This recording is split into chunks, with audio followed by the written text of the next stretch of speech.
Chers abonnés, vous allez m'adorer ou me détester pour ce que je vais faire. Je suis donc dans une position précaire. Depuis 10 ans, j'enseigne la géographie et présente des profils de chaque pays souverain et reconnu. Mon magnum opus est terminé.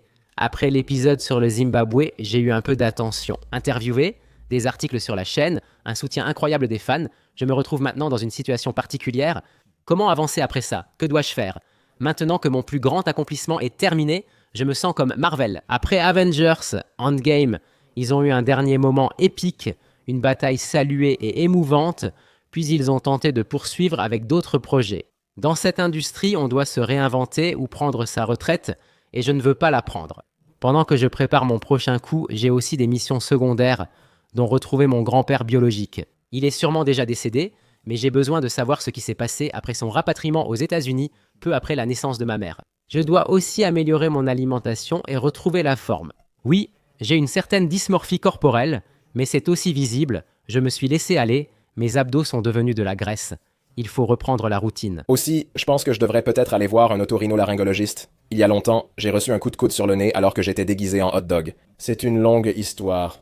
Depuis, j'ai des soucis avec mon nez que j'ai ignorés, mais ça dure depuis des années. Il est temps que je m'en occupe. 3. Je veux apprendre un instrument. J'en ai toujours eu envie, mais les vidéos de Geography Now me prenaient trop de temps. 4. Améliorer mon français. J'ai de nombreux projets de voyage dans des pays et régions francophones. Beaucoup ignorent l'utilité du français. Je veux écrire 1 ou 2 livres, mais je n'ai jamais eu le temps à cause de la géographie. Voici mes 5 objectifs, je vais donc m'y concentrer. Ma priorité reste la chaîne, mais à ce stade, je dois réinventer la géographie, voilà le dilemme. Je sais ce que veulent mes abonnés, principalement des épisodes sur les pays, et peut-être une vidéo sur les divisions administratives. Ils veulent apprendre en s'amusant, mais après 10 ans, je suis fatigué d'enseigner. Faire des recherches, écrire, filmer, monter et déléguer les animations à mon animateur prend un temps fou. Je dois avoir le budget pour les payer, mais c'est ce que veulent mes abonnés. Ils veulent que je sois le prof sympa, même si je ne suis pas une source accréditée avec un diplôme d'enseignant. Je suis un youtubeur passionné par l'apprentissage et le partage sur le monde. Théoriquement, je pourrais continuer à faire exactement la même chose pendant 10 ans.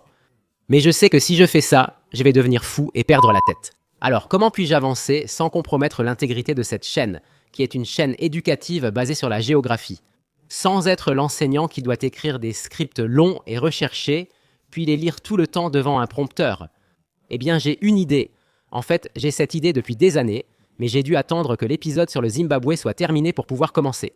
J'ai créé Geography Now car je voulais animer une émission de voyage. J'ai échoué ou je n'ai jamais eu de réponse aux rares postes du secteur auquel j'ai postulé. Finalement, j'en ai eu assez d'essayer de me vendre à des productions qui ne voulaient pas de moi. Je me suis dit que si personne ne voulait de moi, je me choisirais et créerais ma propre émission, ce que j'ai toujours voulu faire. Je n'ai jamais voulu rester enfermé en studio à parler du monde. Je voulais le montrer partout aux gens.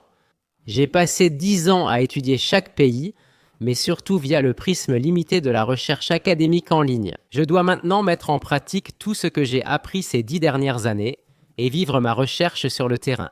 Je veux orienter cette chaîne selon le rêve initial. Je souhaite conserver l'aspect éducatif avec ses cartes et animations, mais il est temps de quitter le studio pour aller sur le terrain. Pour ceux qui se posent la question, non, mon objectif n'est pas d'aller dans tous les pays du monde. Si ça arrive, tant mieux, c'est cool, mais ce n'est pas mon but.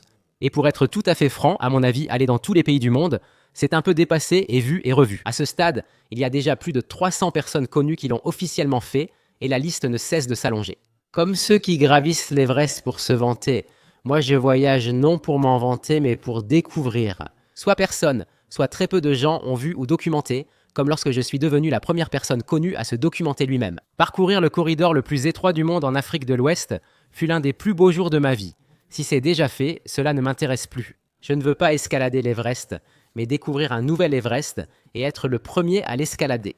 J'ai déjà une liste de destinations secrètes que je compile depuis 10 ans et qui, selon moi, correspondent à cet objectif. Je conserve secrètement cette liste de destinations et ne les dévoilerai dans mes vidéos que si j'y parviens et les documente avec succès.